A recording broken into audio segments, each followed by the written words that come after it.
we are in the midst of a serious financial crisis. As a result, our entire economy is in danger.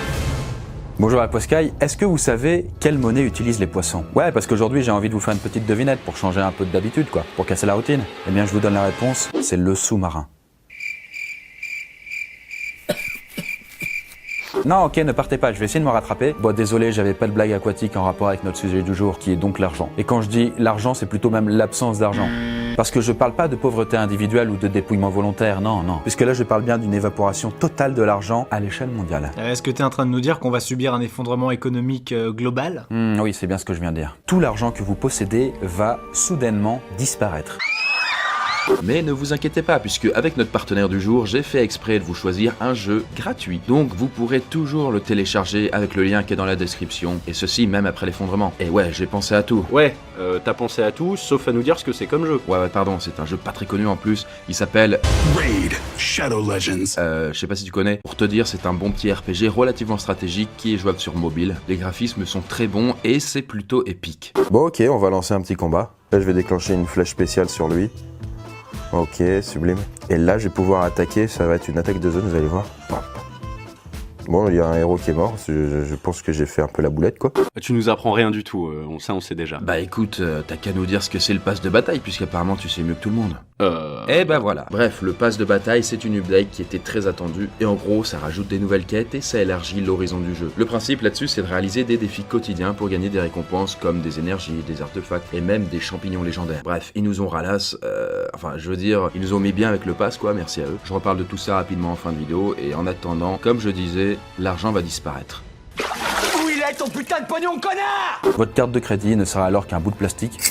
Et même ça, là, c'est... Attendez, le bruit, vous m'entendez ou pas? Bon, du coup, tout ça, ça disparaît, quoi. Un peu comme pendant la crise allemande de Weimar, lorsque l'argent n'avait presque plus de valeur à cause de l'inflation. Mais nous, là, ce serait pire. Impossible d'acheter, impossible de vendre quoi que ce soit, bref, un bordel. Et du coup, vous, est-ce que vous pensez que ça vous ferait plutôt paniquer, vous désespérer ou peut-être vous enchanter? Bah ouais, je sais pas, ça pourrait peut-être ravir l'anarchiste à dreadlock qui sommeille en vous. Vous auriez le droit de penser que le capitalisme dégénéré l'a bien mérité, et qu'après tout, c'est peut-être l'occasion de se reconnecter à la nature. Bah, c'est vrai que ça coûte rien d'espérer le meilleur, mais je vous conseille quand même de vous préparer au pire, puisque on ne sait pas à quoi l'humanité pourrait ressembler après une semaine, après un mois, voire même après un an sans argent. Alors je vous laisse jouir une toute dernière fois de votre pouvoir d'achat avant que l'économie mondiale ne s'écroule en 360 secondes.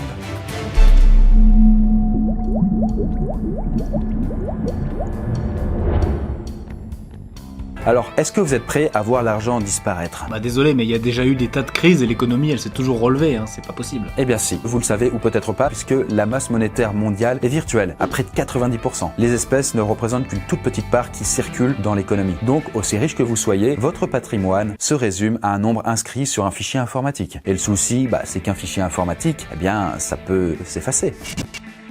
Autant dire que si on mettait tous les serveurs bancaires hors service, eh bien l'économie aurait bien du mal à s'en remettre. Oui, mais c'est des données ultra sécurisées. Alors oui, c'est vrai que les infrastructures économiques sont robustes, mais elles sont cependant loin d'être invulnérables. À titre d'exemple, une grosse éruption solaire induirait un champ magnétique très intense qui pourrait très bien endommager tous les appareils électroniques. Il y aurait de gros dégâts informatiques et les données, notamment bancaires, pourraient alors disparaître de manière irréversible. Et justement, devinez quoi? Une énorme tempête solaire va s'abattre juste pour vous, là, sur la Terre, et ceci dans seulement 3, 2, 1...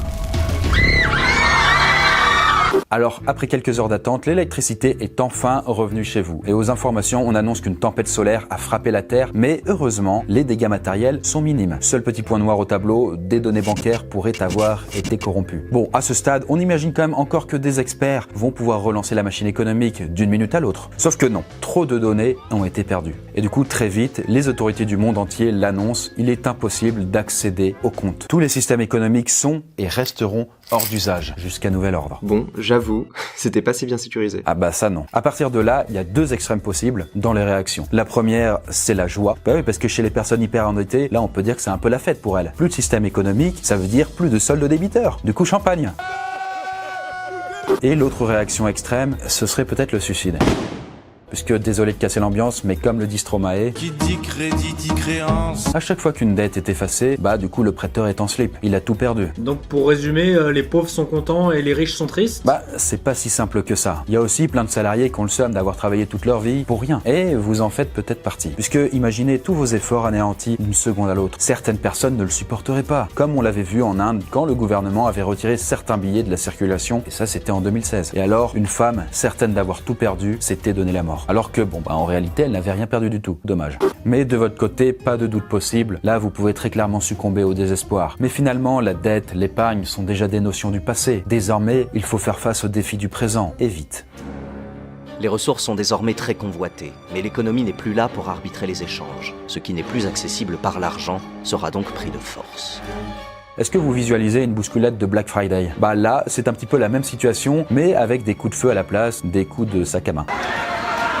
Et oui, puisque même dans un pays aussi peu armé que le nôtre, la France, eh bien, il y a quand même une moyenne de 15 armes pour 100 habitants. Et certains de leurs propriétaires préféreront s'en servir plutôt que de mourir de faim. Ah ouais, c'est tendu. Bah perso, moi je vais me barricader chez moi en attendant de voir ce que le gouvernement va proposer. Hein. Eh bien, on peut imaginer que l'État essaiera de contrôler la situation et de venir en aide aux plus faibles. Mais il ne faut pas non plus s'attendre à des miracles. Je pense que le plus raisonnable, ce sera d'apprendre à compter sur vous-même pour trouver des ressources. Alors rassurez-vous, la situation commence à s'apaiser au bout de quelques semaines. Bah oui, parce que les chargeurs ont fini par se vider, et puis il y a de toute façon plus grand chose à voler. Mais vous n'êtes pas encore au bout de vos peines, puisque une partie de l'humanité est en train de mourir de faim. Et pour pouvoir survivre, va falloir vous recentrer sur d'autres activités vitales. Eh ben, y a qu'à partir vivre dans les bois en mode chasseur-cueilleur, et puis voilà. Bah, pour assumer une indépendance aussi radicale, il faudrait quand même avoir énormément de compétences pour s'abriter, se chauffer, se nourrir. Donc soyez réalistes, très peu de personnes modernes en sont capables. Donc c'est peut-être un peu excessif de rester seul dans les bois. Mais en tout cas, ce qui est sûr, c'est qu'il va falloir réduire la taille des groupes humains. Parce que si hier, on pouvait s'organiser à l'échelle nationale ou mondiale, c'était uniquement grâce à l'argent, qui nous permettait du coup d'échanger avec des inconnus. Mais ça, c'est fini. Sans argent, il est impossible de commercer avec des gens avec qui vous n'avez pas confiance. Ouais, mais avant que l'argent existe, les humains ils échangeaient bien grâce au troc. Eh bien non, c'est démenti par l'anthropologie depuis un petit moment quand même. Imagine le bordel du troc. Ça veut dire qu'à chaque fois que tu veux une baguette de pain, tu dois avoir immédiatement quelque chose d'autre à échanger, d'égale valeur, et qui intéresse le boulanger quoi. Par exemple, un saucisson, une chaise, un enfant...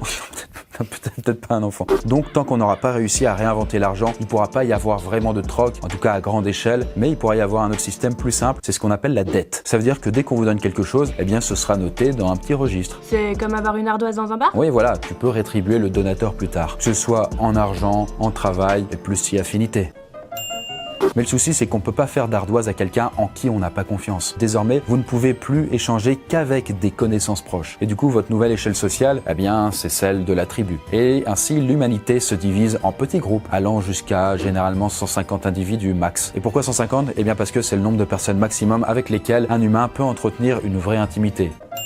Selon la théorie de Dunbar. Et au-delà de ça, la cohésion n'est plus tout à fait garantie. Bref, si on voit un petit peu le côté positif, eh bien, vous n'êtes peut-être plus désormais une fourmi dans une société immense où vous peinez à trouver votre place. Dans cette économie réelle, ça peut paraître contre-intuitif, mais vous avez besoin d'être solidaire pour survivre. Donc, peut-être qu'il y aura moins de chacun pour soi. Bref, vous serez obligé de compter les uns sur les autres, et ça peut renforcer le sentiment d'appartenance. Tu idéalises pas un peu? Eh ben, peut-être pas, puisque c'est ce que rapporte un certain Mark Boyle, qui est un activiste connu pour avoir fondé une communauté qui vit sans argent depuis 2008. Mais ça veut pas non plus dire que c'est la Dolce Vita non plus. Dans ce nouveau monde, il y aurait peut-être moins de ressources et de confort. Donc voilà comment vous pourriez être amené à vivre jusqu'à ce que l'économie se réorganise progressivement. Car finalement, la question n'est pas de savoir si l'argent va revenir, puisqu'il réapparaîtra forcément après quelques mois ou quelques années tout au plus. Mais lorsque l'argent sera revenu, est-ce que vous accepteriez de lui refaire confiance et de revenir dans notre bon vieux système capitaliste ? Et bien voilà, merci encore à Raid Shadow Legends d'avoir sponsorisé cette vidéo. Je rappelle, bien entendu, pour ceux qui ignorent encore tout de ce jeu, ça m'a l'air fort improbable, eh bien je vous rappelle que le jeu est gratuit et sur mobile, un peu comme le nôtre qui sortira prochainement, Starlight Runner. D'ailleurs, je rappelle que c'est grâce à ce type d'OP que nos propres jeux peuvent être développés. Mais là n'est pas la question. Donc n'hésitez pas à aller télécharger le jeu de notre partenaire, le lien est dans la description. Et sur ce, je vous dis, comme toujours, à la prochaine, la Boiscaille.